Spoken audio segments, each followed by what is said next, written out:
Good morning class. आज हम लोग नया चैप्टर स्टार्ट करेंगे, चैप्टर नंबर 10 ग्रेविटेशन। ठीक है, तो चैप्टर का मीनिंग ग्रेविटेशन है जो आप पहले भी सुन चुके हैं, और चैप्टर 8 और 9 में आप मोशन के बारे में तो पढ़ ही चुके हैं कि ऑब्जेक्ट की मोशन क्या होती है और फोर्स क्या होता है और फोर्स के कारण कैसे मोशन होती है। ये सब चीज़ें अपने बेसिक देख चुके हैं। ठीक है, और आपने ये भी देखा है कि फोर्स कैसे किसी ऑब्जेक्ट की स्पीड, डायरेक्शन या मोशन को चेंज कर सकता है। अब आप नॉर्मली के एक्सपेरिमेंट करके देखिए, जो मैंने आपको एक एनिमेटेड वीडियो के थ्रू समझाया था कि जब आप किसी ऑब्जेक्ट को अपने हाथ से उठाते हैं और कुछ ऊंचाई पर ले जाते हैं और फिर उसे छोड़ते हैं तो वो हमेशा अर्थ की तरफ ही मूव करती हैं। ठीक है, और हमें पता है कि जो प्लैनेट है वो सन जो है उसके आसपास चक्कर लगाते हैं। मून जो होता है वो अर्थ के आसपास चक्कर लगाता है। ये कुछ नेचुरल फिनोमिनन या कंसेप्ट जो हमें ऑलरेडी पता है, वो सभी कहीं ना कहीं मोशन और फोर्स से रिलेटेड है, जो कि आप चैप्टर नंबर 8 और 9 में पढ़ चुके हैं। इन सभी केसेस में हम देख रहे हैं कि कोई ना कोई फोर्स उस ऑब्जेक्ट पर ज़रूर वर्क करता है, जैसे कि प्लैनेट और मून। प्लैनेट पर कोई फोर्स नहीं होता तो वो हमेशा एक ही ऑर्बिट के अंदर सन के आसपास चक्कर नहीं लगाता, या मून पर कोई फोर्स फील नहीं होता या फोर्स वर्क नहीं करता तो वो अर्थ के आसपास कभी चक्कर नहीं लगाता। तो आइजैक न्यूटन जो थे, ठीक है, उन्होंने इस तरह के फोर्स को अच्छे से रीड किया और इस पर एक अपना कंसेप्ट दिया कि ये क्या है जो किसी भी ऑब्जेक्ट को अपने ही लगातार कंटिन्यूशन में एक फोर्स फील करवाकर एक मोशन बनाए रखता है, जिसे कहा उन्होंने ग्रेविटेशनल फोर्स। ठीक है, इस फोर्स को क्या नाम दिया? Gravitational force. अब इस चैप्टर में हम लोग क्या पढ़ने वाले हैं? हम ग्रेविटेशन क्या होता है, ग्रेविटेशन फोर्स क्या होता है, यूनिवर्सल लॉ ऑफ ग्रेविटेशन, यानी कि पूरा यूनिवर्सल मतलब ऐसा लॉ जो पूरे ब्रह्मांड के लिए सत्य है, एक ही नियम लेकिन वो हर किसी चीज़ के लिए, इस पूरे यूनिवर्स में प्रेजेंट हर एक चीज़ के लिए वो चीज़ बिल्कुल करेक्ट है। नाउ अब हम ऑब्जेक्ट की मोशन को डिस्कस करेंगे जो उस अर्थ के एटमॉस्फेयर के अंदर आती है, या अर्थ के ग्रेविटेशन फोर्स लगने के कारण उस ऑब्जेक्ट की मोशन पर क्या इफेक्ट पड़ता है। ठीक है, तो इस चैप्टर में हम ये देखेंगे कि कैसे किसी बॉडी का weight place to place vary होता है, मतलब वज़न। आप अपनी किसी एक प्लेस पर अपना वेट करेंगे और दूसरी प्लेस पर जाकर अर्थ के आपका वेट करेंगे तो वेट में डिफरेंस आएगा, तो उसका भी कंसेप्ट क्या होता है वो हम पढ़ेंगे। ठीक है, उसके अलावा हम ये भी पढ़ेंगे कि कौन कौन सी ऐसी कंडीशन होती है जिसके कारण ऑब्जेक्ट लिक्विड के ऊपर फ्लोट यानी तैरती है। ठीक है, तो ऐसे कुछ नेचुरल कंसेप्ट ही हम इस चैप्टर में पढ़ेंगे जो काफ़ी इंटरेस्टिंग है। तो शुरुआत हम करते हैं ग्रेविटेशन से। ग्रेविटेशन यानी कि अगेन हम रिपीट करेंगे कि हमें पता है मून सन के आसपास अर्थ के आसपास रिवॉल्यूशन करता है। ठीक है, अब जब हम किसी ऑब्जेक्ट को फेंकते हैं किसी सर्टन हाइट से तो हम देखते हैं कि वो हमेशा नीचे की तरफ गिरती है। नॉर्मली आप एक्सपेरिमेंट कर सकते हो, किसी भी चीज़ को अपने हाथ से छोड़िए तो वो नीचे जाकर ही गिरेगी। इसका मतलब है कि इससे एक कंसेप्ट न्यूटन ने दिया था कि जब वो, आपने पहले भी सुना होगा कि जब वो किसी एप्पल ट्री के नीचे सो रहे थे और एप्पल नीचे गिर जाता है और एप्पल नीचे ही गिरता है, तो फिर वो सोचते हैं कि ऐसा क्या हुआ कि ट्री से एप्पल ऊपर नहीं गया और नीचे ही आकर गिरा। ठीक है, तो इसका मतलब है अर्थ ने, उन्होंने सोचा कि क्या अर्थ ने एप्पल को अट्रैक्ट किया, या it can not attract the moon. क्या मून ने एप्पल को जैसे अर्थ ने एप्पल को अट्रैक्ट किया तो क्या मून इससे अट्रैक्ट नहीं कर सकता? मून ने उस एप्पल को अपने पास नहीं बुला लिया क्योंकि अर्थ के आसपास मून चक्कर लगा रहा है, तो मून का फोर्स काम नहीं किया।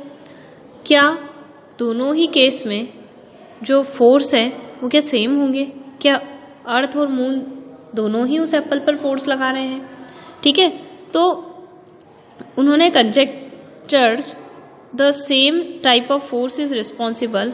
तो मतलब उन्होंने क्या करा कि इनसे ये पता करा कि दोनों ही केस में एक ही जैसा फोर्स लग रहा है। He argued that at each point of the orbit and the moon falls toward the सन।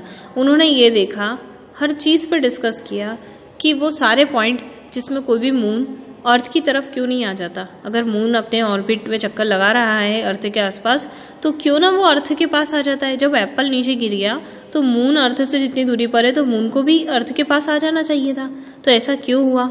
ठीक है, वो स्ट्रेट लाइन में जाने की जगह या अपने ऑर्बिट में मूव करने की जगह अर्थ के पास क्यों नहीं आ जाता।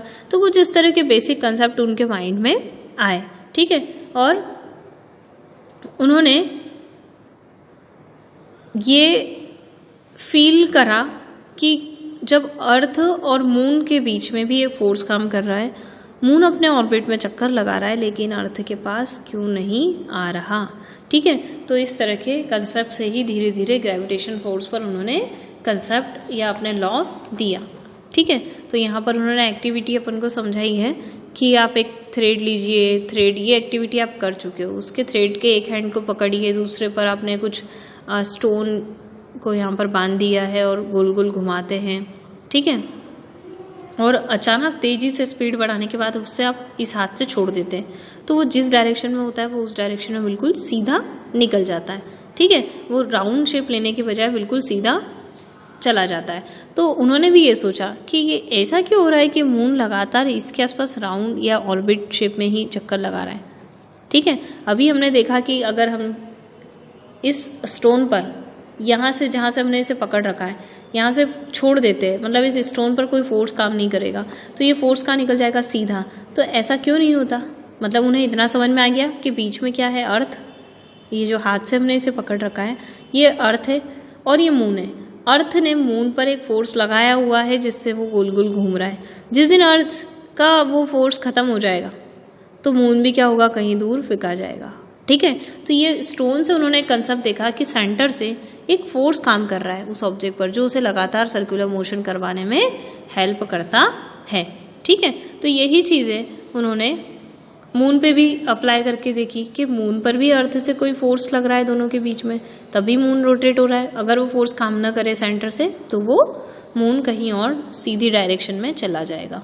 ठीक है, तो जब आपने थ्रेड को रिलीज करने से पहले देखा कि स्टोन सर्कुलर पाथ पे मूव कर रहा था। ठीक है, और स्पीड उसकी बढ़ गई थी, लेकिन स्पीड बढ़ने के साथ साथ उसकी डायरेक्शन लगातार चेंज कर रही थी। डायरेक्शन मतलब मान लीजिए वो यहाँ था तो उसको सीधे की जाना था, सीधे जाने की जगह उसकी डायरेक्शन यहाँ चेंज हो गई, फिर उसकी डायरेक्शन अगेन यहाँ चेंज हो गई, फिर डायरेक्शन चेंज हो गई। ऐसे जाना था, फिर उसने डायरेक्शन चेंज कर ली, फिर डायरेक्शन। तो इस तरह से लगातार डायरेक्शन चेंज होने के कारण उसका जो मोशन है वो सर्कुलर मोशन हो गया था। ठीक है, और जो चेंज आया था उसकी वेलोसिटी और एक्सेलरेशन में भी आ रहा था। तो एक ऐसा फोर्स था जिसके कारण उसका एक्सेलरेशन हो रहा था और बॉडी लगातार उस सर्कुलर पाथ पर मूव कर रही थी। वो फोर्स कहाँ से लगा था, सेंटर की तरफ। ठीक है, मतलब ये जो फोर्स है जो इस बॉडी को रोटेट करने में हेल्प कर रहा है वो फोर्स सेंटर की तरफ था। ये फोर्स कहलाता है सेंट्रीपिटल फोर्स। क्या कहा जाता है इसे, सेंट्रीपिटल फोर्स कहा जाता है, जो किसी भी ऑब्जेक्ट को सर्कुलर मोशन करने में हेल्प करता है और सेंटर से उस ऑब्जेक्ट पर लगाया जाता है। ठीक है, अब अगर ये फोर्स नहीं होता तो इसकी एब्सेंस में जो ऑब्जेक्ट है वो स्ट्रेट लाइन में चले जाती। जैसा कि हमने देखा, पत्थर को अगर हम छोड़ देते तो जैसे सर्कुलर है, सर्कुलर पाथ है, यहाँ पर है, तो ये किस डायरेक्शन में जाएगी, जैसे हमने इसके डायरेक्शन में एक टेंजेंट को खींचा है तो ये हमेशा एक टेंजेंट बनाती हुई ही चले जाएगी उस पाथ की। ठीक है, ऐसा नहीं होगा कि यहाँ है तो यहाँ से ऐसे गिरेगी, ऐसे नहीं जाएगी। अगला जो उसकी डायरेक्शन है उसी डायरेक्शन में सीधी निकलेगी, टेंजेंट शेप में चले जाएगी।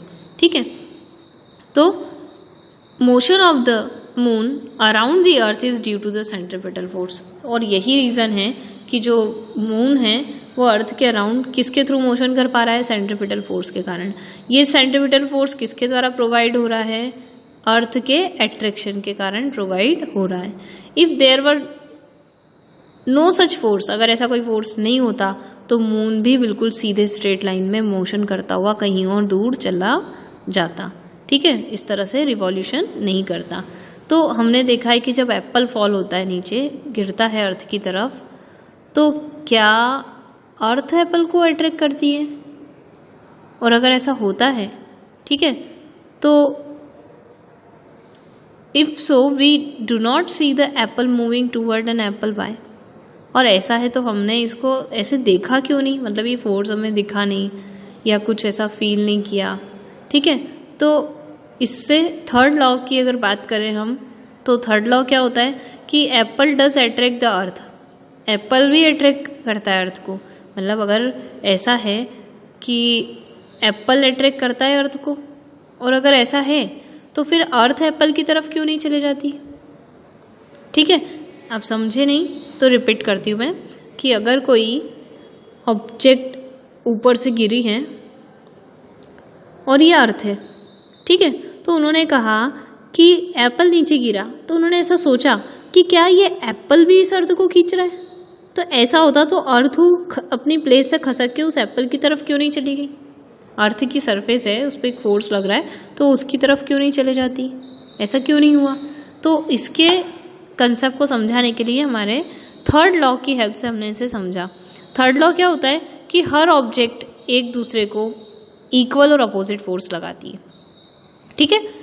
तो ये उन्होंने ऐसा कहा था कि जो भी, और दूसरा जो लॉ है, मतलब अर्थ जितना एप्पल पर फोर्स लगाएगी उतना ही फोर्स एप्पल भी अर्थ पर लगाएगा, ये तो थर्ड लॉ ने समझाया।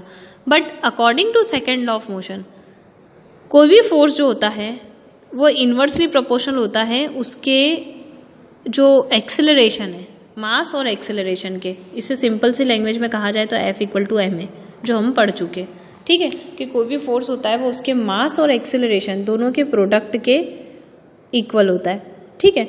अब एप्पल का जो मास है वो क्या है, बहुत कम है। देखिए ये फोर्स F=ma अर्थ का इसके ऊपर इक्वल है, और उतना ही फोर्स ये भी इस पे लगा रहा है, ठीक है। लेकिन यहाँ पर अर्थ का मास ज़्यादा है और यहाँ पर बॉल का मास कम है, लेकिन फिर भी दोनों फोर्स आपस में इक्वल है। तो इसका मतलब है कि अगर इसका मास ज़्यादा है तो इसका एक्सेलरेशन कम होगा, तब दोनों का प्रोडक्ट एडजस्ट हो जाएगा इसके बराबर। और यहाँ पर इसका मास बहुत कम है, एप्पल और अर्थ के मास में बहुत ज़्यादा अंतर है, इतना अंतर है कि इसके मास को तो ऑलमोस्ट नेग्लेक्ट ही करना पड़ेगा। तो और इसका एक्सेलरेशन उतना ही ज़्यादा होगा, क्योंकि दोनों ही फोर्स बराबर है, तो बैलेंस करने के लिए इसका एक्सेलरेशन ज़्यादा होगा, मास कम है, और इसका जो मास है वो ज़्यादा है तो एक्सेलरेशन कम होगा, ठीक है। तो सेकेंड लॉ भी इस पे वर्क करा, ठीक। तो so we do not see the earth moving towards the apple, क्योंकि इसका मास बहुत नेग्लेक्ट है।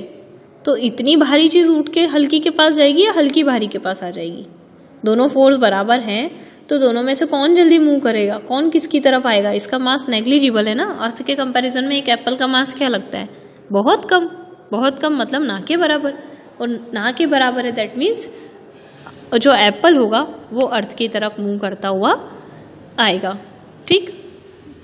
और यही रीज़न है कि अर्थ मून की तरफ क्यों नहीं चले जाती, क्योंकि अर्थ से मून का जो मास है वो कम होगा, अर्थ का मास ज़्यादा है, ठीक है। तो अर्थ मून की तरफ अट्रैक्ट होकर उसके पास नहीं जाएगी, ठीक, क्योंकि दोनों के मास में डिफरेंस है, ठीक। तो इसके द्वारा लगाया गया फोर्स, इसका मास ज़्यादा है तो अपनी प्लेस चेंज नहीं करेगी, लेकिन इसका जो फोर्स है वो इसे खींच लेगा, और साथ ही इसका एक्सेलरेशन भी ज़्यादा होगा, मतलब ये इजीली इसके पास आ जाएगा, ठीक। अब हम देखते हैं कि हमारे सोलर सिस्टम में जितने भी प्लैनेट है जो सन के अराउंड अपना रिवॉल्यूशन कर रहे हैं, ये सब इसी तरह वर्क करते हैं, ठीक है। क्योंकि हम ये कह सकते हैं कि इनके सन और प्लैनेट के बीच में क्या है, एक फोर्स काम करता है। अब ऊपर वाले फैक्टर से अभी जो हमने कंसेप्ट पढ़ा उससे आप ये चीज़ समझ गए कि केवल अर्थ और एप्पल की ही बात नहीं है, या अर्थ या मून की ही बात नहीं है, जबकि पूरे ब्रह्मांड में, पूरे यूनिवर्स में जितनी भी ऑब्जेक्ट है वो सब एक दूसरे पर अपना फोर्स लगाती है। कौन सा फोर्स लगाती है, अट्रैक्शन। एक ऑब्जेक्टिव में भी आ सकता है कि ग्रेविटेशन फोर्स कैसा होता है, ग्रेविटेशन फोर्स हमेशा अट्रैक्शन वाला होता है, इसमें रिपल्जन नहीं होता। फोर्स दो टाइप के होते हैं, या तो अट्रैक्ट करते हैं या तो रिपेल, मतलब एक दूसरे को दूर करते हैं। तो अट्रैक्शन फोर्स लगता है ग्रेविटेशन का, क्योंकि इसमें कभी भी रिपल्जन नहीं होगा, कभी भी दो चीज़ें एक दूसरे को धक्का नहीं लगाएगी, एक दूसरे को अट्रैक्ट ही करेगी, ठीक है। तो दोनों हर एक ऑब्जेक्ट जो हमारे यूनिवर्स में उन सभी के बीच में एट्रैक्शन फोर्स काम करता है। ठीक, अब हम पढ़ेंगे यूनिवर्सल लॉ ऑफ ग्रेविटेशन, जो कि मोस्ट इम्पॉर्टेंट कंसेप्ट है। ये एक चैप्टर आपका 11th में पूरा रिपीट होना है और ये इस पर कई सारे कंसेप्ट और न्यूमेरिकल भी होते हैं, तो आपको इसे अच्छे से समझना है। ये आपकी शुरुआत है यहाँ से, पर ये आगे तक बहुत काम में आएगा। Universal law of gravitation, universal law of gravitation मतलब अभी हमने पढ़ा कि इस पूरे यूनिवर्स में हर एक ऑब्जेक्ट हर दूसरी ऑब्जेक्ट पर एक फोर्स लगाती है, एट्रैक्शन फोर्स लगाती है। ठीक है, और वो फोर्स क्या होता है, प्रोपोर्शनल होता है किसके, उस ऑब्जेक्ट के मास के, और इन्वर्सली प्रोपोर्शनल होता है। मतलब इसे अगर हम मैथमेटिकल फॉर्म में कहें तो जो दो ऑब्जेक्ट है अगर एक दूसरे पर फोर्स लगा रही है तो इन दोनों के बीच में लगने वाला जो फोर्स है, दोनों जिससे एक दूसरे को अट्रैक्ट करती है वो फोर्स है, वो डायरेक्टली प्रोपोर्शनल होता है इन दोनों ऑब्जेक्ट के प्रोडक्ट के मास के। मतलब मान लीजिए पहले का मास m है, दूसरी का, या कैपिटल स्मॉल ले सकते हैं या m1 m2 ले सकते हैं, जो भी लेना चाहे। हम कैपिटल यानी बड़ी ऑब्जेक्ट का m ले लेते हैं, छोटी का स्मॉल m ले लेते हैं। ठीक है, तो इन दोनों मास के जो प्रोडक्ट होता है इसके तो डायरेक्टली प्रोपोर्शनल होता है इनके बीच में लगने वाला फोर्स। साथ ही इनके बीच की जो डिस्टेंस है, मान लीजिए दोनों किस डिस्टेंस पर है d। अब ये डिस्टेंस आप कहाँ से मेजर करोगे, इनके जो भी सेंटर पॉइंट है ना वहाँ से वो डिस्टेंस मेजर होती है, ये भी याद रखिएगा। तो इनके बीच की जो डिस्टेंस है उसके स्क्वायर के इन्वर्सली प्रोपोर्शनल होता है। ठीक है, यही न्यूटन का यूनिवर्सल लॉ ऑफ ग्रेविटेशन है। बहुत सिंपल है।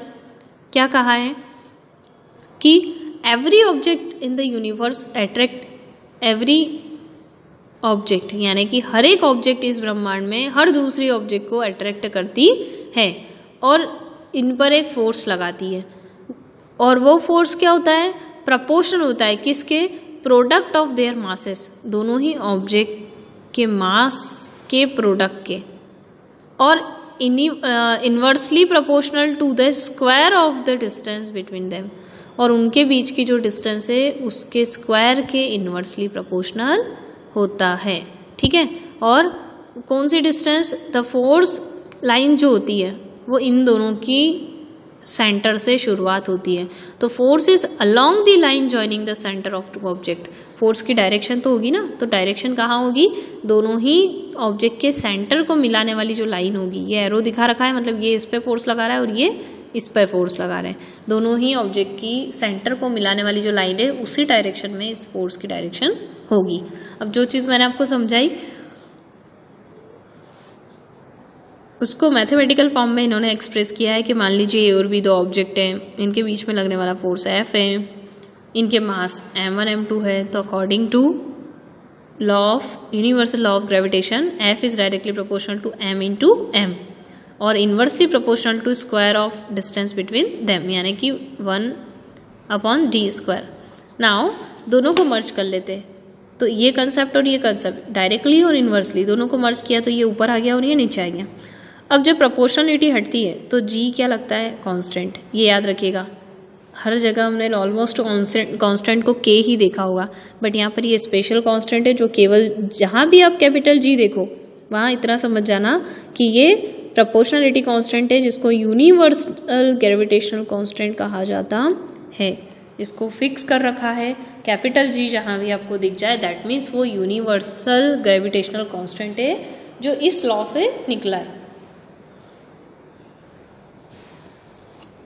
अगर आपसे कहा जाए कि इस g की वैल्यू क्या है, तो देखिए ये d² का मल्टीप्लाई यहाँ कर दीजिए तो क्या निकलेगी, हम यहाँ निकाल के देखते हैं। g की वैल्यू क्या होगी, f d² m into m। ठीक है, इस g की वो यूनिट क्या होगी। ठीक, तो यूनिट निकालने के लिए फोर्स को आप लिखते हैं न्यूटन, d को लिखते हैं आप, ये डिस्टेंस है यानी मीटर स्क्वायर, और अपॉन ये किलोग्राम, ये किलोग्राम, इसकी यूनिट होगी किलोग्राम स्क्वायर, क्योंकि दोनों मास है, वजन को हम किलोग्राम में मेजर करते हैं। d डिस्टेंस है, डिस्टेंस को मीटर स्क्वायर में और फोर्स को न्यूटन में। तो g की अगर आपको यूनिट पूछे तो ये इसकी यूनिट होती है। ठीक है, ये देखिए जो हम निकाल चुके हैं, न्यूटन मीटर स्क्वायर किलोग्राम की पावर -2 कर लीजिए या अपॉन में किलोग्राम स्क्वायर कर लीजिए।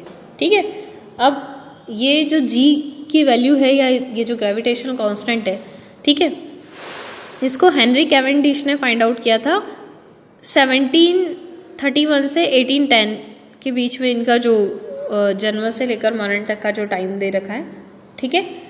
By using the sensitive balance, वो जो बैलेंस यानी कि एक तुला आती वेट मेजर करने की, सेंसिटिव मतलब ये जो जिन पर एयर का भी प्रेशर फील होता है तो उसकी वैल्यू चेंज हो जाती है, तो सेंसिटिव बैलेंस थी, उसकी हेल्प से किया था। और जी की जो वैल्यू थी ये इन्होंने दी थी जो आज तक चलती आ रही है। आज तक आप जितने भी न्यूमेरिकल करेंगे और कैलकुलेशन होते हैं उसमें जी की वैल्यू ये फिक्स हो चुकी है, इसे आप याद रखिएगा, ये इंपॉर्टेंट है। यूनिवर्सल ग्रेविटेशन कांस्टेंट है जिनकी value 6.673 into 10⁻⁻11 newton metre square per kilogram square है। 6.67 ये 2 डिजिट भी याद रखेंगे तो सफिशियंट है, इंटू 10⁻⁻11 है, ठीक है। तो हमें पता है कि दोनों फोर्स के बीच में जो भी एग्जिस्ट, दोनों ऑब्जेक्ट के बीच में जो फोर्स एग्जिस्ट करता है वो उसकी जो वैल्यू होती है उस फोर्स की, ठीक है, वो लगभग कांस्टेंट वैल्यू इसके ही मल्टीपल में निकलती है 6.67 के, क्योंकि ये जी फोर्स जो भी होगा, डिस्टेंस जो भी होगी वो तो रहेगा, पर ये फैक्टर हमेशा उसके साथ मल्टीप्लाई होगा।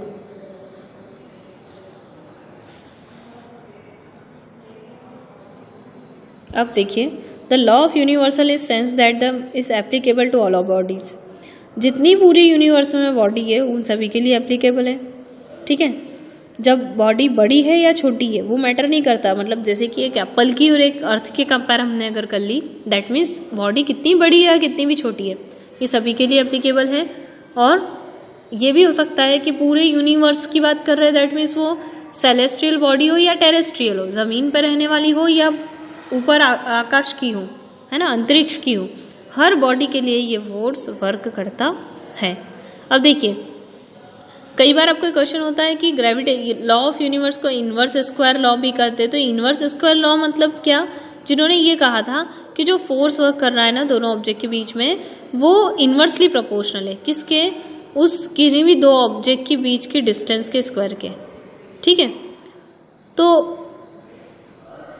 यहाँ पर ये एग्जाम्पल ले रखा है कि अगर d जो है वो बड़ा होता जा रहा है, d की वैल्यू बढ़ती जाएगी बाय द फैक्टर ऑफ 6, ठीक है, 6 के फैक्टर से अगर d की वैल्यू बढ़ती जा रही है तो f क्या हो जाएगा 1/36 टाइम स्मॉलर, यानी कि f इक्वल टू 1/d² होता है। अब आप देखिए यहाँ पर d की वैल्यू 6 है, तो d की वैल्यू तो छोटी थी 6 थी, जबकि स्क्वायर होने से वो क्या बन गया 36 बन गया। 36 की वैल्यू बढ़ गई, यानी छोटी वैल्यू रखने पर भी वैल्यू और बढ़ गई, यानी जितना ज़्यादा इस d का फैक्टर बढ़ता जाएगा उतना फोर्स की वैल्यू क्या होती जाएगी, कम हो गया, ठीक है। यानी कि फोर्स क्या हुआ, स्मॉल हो गया 1/36 टाइम, इसलिए इसको इनवर्स स्क्वायर लॉ भी कहते हैं, ठीक। तो इसके दोनों नेम है वो भी याद आप रखिएगा। अब इसके बाद कुछ इम्पॉर्टेंट क्या क्या होती है इसकी यूनिवर्सल लॉ की वो हम देखेंगे। ये एक न्यूमेरिकल है जो आपको खुद करना है, एक मैं करवा देती हूँ, बाकी आप जो पीछे एक्सरसाइज के आएंगे उसमें भी ये क्वेश्चन आपको सेम मिलेंगे। देखिए, the mass of the earth is, mass आपको गिवन है अर्थ का m, और मून का मास भी आपको गिवन है 7.4 इंटू 10⁻22, ठीक है, ये आपको गिवन है। Distance between the earth and the moon is, earth और मून के बीच के d की वैल्यू भी आपको गिवन है, यानी कि m मिल गया, स्मॉल m मिल गया, d मिल गया, ठीक। अब आपको फोर्स दोनों के बीच का कैलकुलेट करना है, और g की वैल्यू ऑलमोस्ट क्वेश्चन में तो गिवन होती है, बट आपको फिर भी लर्न करना चाहिए, ठीक है। d की वैल्यू भी दे दी। अब यहाँ पर ये यूनिट जो थी वो किलोग्राम में, ये भी किलोग्राम में। हम ऐसा ही यूनिट की बात करते हैं तो हमें लेंथ को किलोमीटर में ना लेकर मीटर में लेना होता है, इसलिए हमने यहाँ पर जो किलोमीटर था उसके लिए 1000 का मल्टीप्लाई करके मीटर में चेंज कर दिया, तो ये 5 से 3 और ऐड होकर 10⁸ मीटर हो गया, और g की वैल्यू नोट कर ली। अब आपको सिंपल एक फॉर्मूला लगाना है जो भी मैंने सिखाया, F equal to g/m/d²। F equal to g की वैल्यू पूरी रख दी, इंटू m अर्थ का मास रख दिया, इंटू स्मॉल m मून का मास रख दिया, डिवाइडेड बाय जो भी वैल्यू आई थी उसका स्क्वायर कर दिया। अब आप उसको पूरा सॉल्व करेंगे, खुद करेंगे, इसकी प्रैक्टिस करेंगे और ये आंसर आपको लाकर दिखाना है। अब हम देखेंगे इंपॉर्टेंस क्या है यूनिवर्सल लॉ ऑफ ग्रेविटेशन का, ठीक है। तो देखिए, the force that binds up to the earth, मतलब इसी फोर्स के कारण आप अर्थ से बंधे हुए हो, वरना अभी आप स्पेस में चले जाओ जहाँ पर अर्थ का ये फोर्स वर्क नहीं करता। अर्थ का ये जो ग्रेविटेशन फोर्स है ये एक लिमिट तक ही वर्क करेगा। अर्थ के आसपास जितना भी एटमॉस्फेयर है बना हुआ है वहाँ तक इसकी रेंज है, उससे बाहर जाने पर एटमॉस्फेयर ये जो ग्रेविटेशन की पावर बहुत कम हो जाती है, तो आप स्पेस में यहाँ वहाँ उड़ने लग जाते हो। तो एक अर्थ से आपको बाइंड करने के लिए फोर्स हेल्प करता है। दूसरा है कि जो मून है, ठीक है, अर्थ के आसपास चक्कर लगा पा रहा है, वो भी किसके कारण? इस यूनिवर्सल लॉ ऑफ ग्रेविटेशन के कारण। जितने भी प्लैनेट है वो सन के आसपास चक्कर क्यों लगा पा रहे हैं? यूनिवर्सल लॉ ऑफ ग्रेविटेशन के कारण। और द टाइड्स जो आपने देखा होगा, जो कहते हैं कि ज्वार भाटे आना, टाइड्स आना यानी उछाल आना समंदर में, ठीक है, मून और सन की कंडीशन के कारण ऐसा होता है। तो वो भी इस gravitation universal law of gravitation के कारण होता है, ठीक है। तो यहाँ से हमने ग्रेविटेशन टॉपिक को अच्छे से समझ लिया। अब हम नेक्स्ट लेक्चर में फ्री फॉल क्या होता है, ठीक है। तो फ्री फॉल का मतलब होता है फ्री में गिरना नहीं, फ्री में कौन गिरता है, ठीक है, और गिरने के लिए फ्री या कॉस्ट क्या होता है, ठीक। पर फ्री फॉल का मतलब होता है जब किसी ऑब्जेक्ट को आप फ्रीली मूव कर दो कहीं से भी, जैसे कि आप एक बॉल लीजिए, अपनी छत पर जाइए, वहाँ से नीचे उसे छोड़ दीजिए, ठीक है। तो फ्री फॉल मतलब बॉल पे कोई एक्स्ट्रा फोर्स नहीं लगाया आपने, सिर्फ उसे नॉर्मली छोड़ दिया, तो वो हमेशा कहाँ जाएगी? नीचे। तो इस तरह बॉडी को फ्रीली जब मोशन करवाते हैं, छोड़ देते हैं, तो वो सिर्फ और सिर्फ किस फोर्स के अंडर में आ जाती है? ग्रेविटेशन फोर्स पे। अभी उस बॉल पे कोई और फोर्स ना लगते हुए सिर्फ और सिर्फ ग्रेविटेशन फोर्स के अंडर में आ चुकी है। तो इस तरह किसी भी ऑब्जेक्ट का ग्रेविटेशन फोर्स में आकर मोशन करना, ये फ्री फॉल कहलाता है। तो अभी हम आगे भी इस चैप्टर को डिस्कस करेंगे, इस टॉपिक को, फ्री फॉल को। तो अभी आज के लिए इतना ही। Thank you.